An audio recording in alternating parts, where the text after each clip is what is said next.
Welcome, fellow Star Rail F2Ps and Swipies. It's your boy Josh, and today we have a special video for you. This is a blog post from the official Hoya Labs page called Voice of the Galaxy, and this is a developer's Q&A of potential questions from us in the community. I assume that they want to highlight some of these questions and potentially answer them to give us a little bit more transparency as to the development of the actual game and potential quality of life things, etc. I'm actually super excited to see what the developers are wanting to highlight and what they think are the best answers for some of our questions. Stop. Before we go any further, make sure you guys are subscribed to the YouTube channel. At 20K subscribers, we're going to do a huge giveaway for a $100 plus pull session for a confirmed 5-star of a Honkai Star Rail or Genshin character of your choice.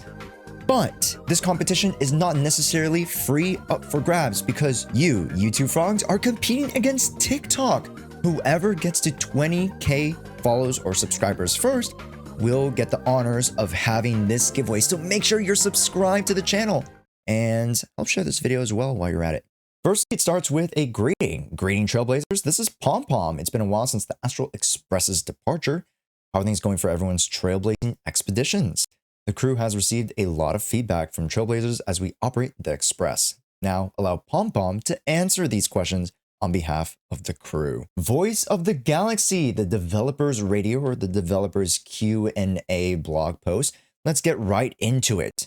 Firstly, question number 1 is why can't I chat with my friends after I add them? I want a chat system. There's very limited amount of interactability between Trailblazer to Trailblazer players, and I think a chat system would go a long way to potentially bridge some of the gaps if by chance this game does want to introduce a little bit more co-op ability.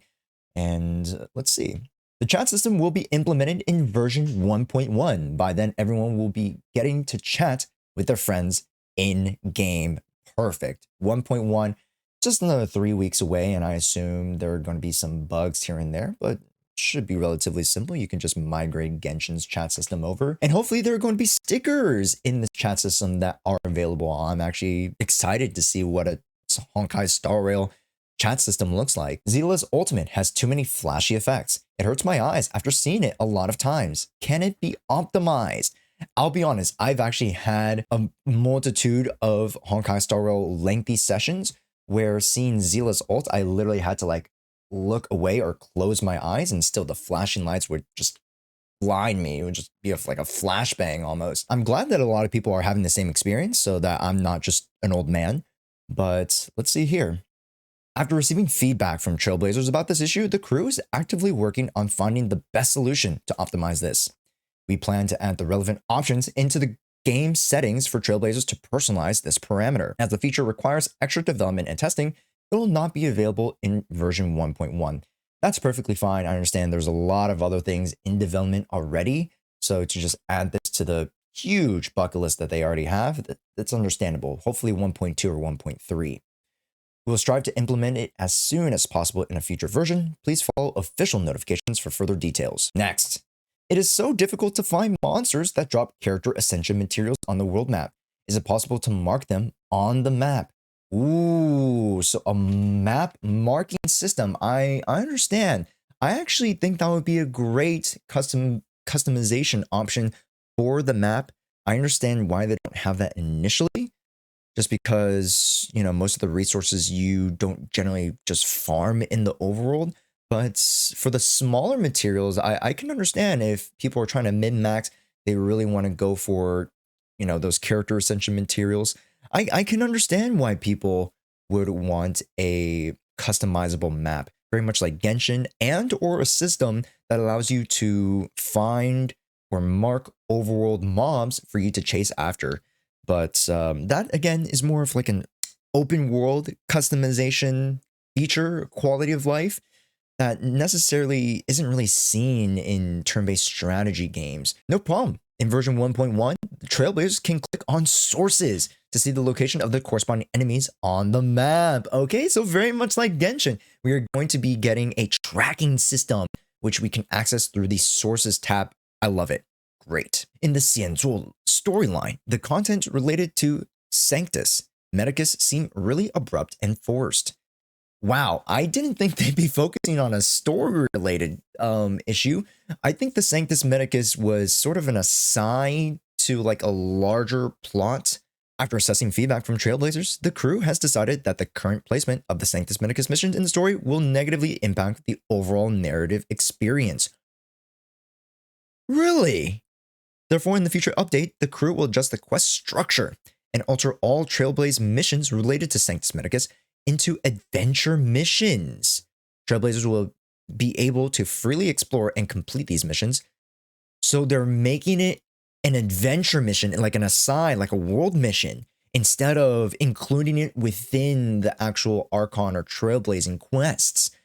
Oh, I'll be honest, I wasn't too distraught about it being a part of it. Although, yes, I understand it felt like a weird, interjection of the quest, but I didn't think it negatively impacted it. Well, there you go. That's what the developers think. It's their game. Well, let's carry on, I guess.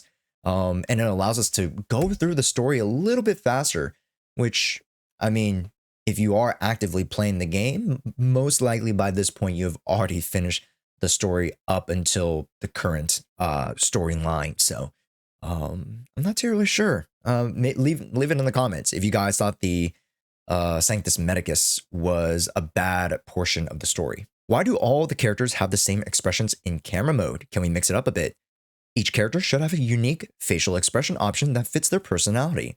The crew will make improvements for some characters in the camera mode facial expressions feature in version 1.1 and will continue to adjust and optimize this feature in future updates.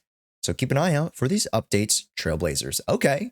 So, more customization in terms of, for those who are very photogenic. I understand a lot of people love to go on photo shot sessions with their favorite characters and in their different locations. I completely understand that. So, okay, more facial expression features, another quality of life for those who enjoy photography. Phew, that's it for this episode of the Developers Radio. Thank you to all Trailblazers for their enthusiastic feedback.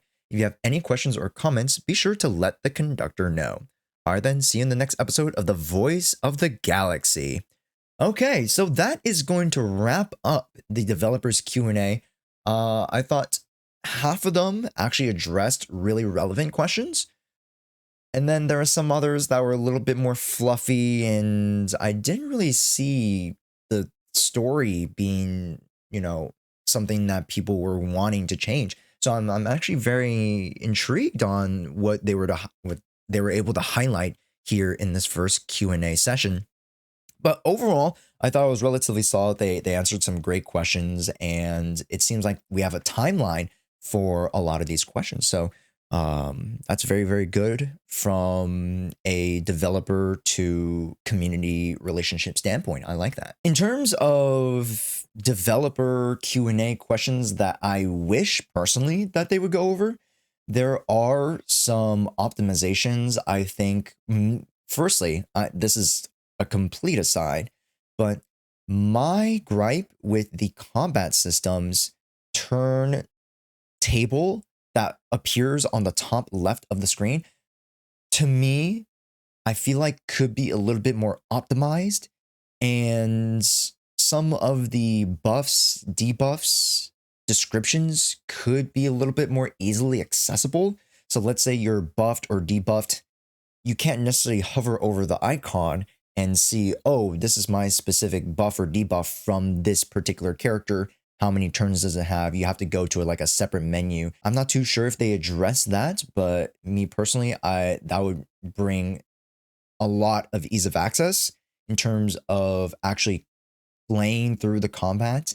And, especially when things get a lot more difficult, you want to be able to access those buffs, debuffs, XYZ things, afflictions on your character so you can plan accordingly. And if you can make that a little bit easier on the player, I think that adds to the overall combat experience. But what do you Trailblazers think of this developer's Q&A? Let me know in the comments down below, and let me know if there are any questions that you thought that the Honkai Star Rail dev post should have gone through. Make sure you guys leave a like on the video and subscribe, as over 95% of y'all are not subscribed, and we're trying to hit 20k subscribers by the end of this summer. Make sure to subscribe, ring the bell for notifications, and we'll catch you in the next video. My name is Joshua, and may this journey lead us starward.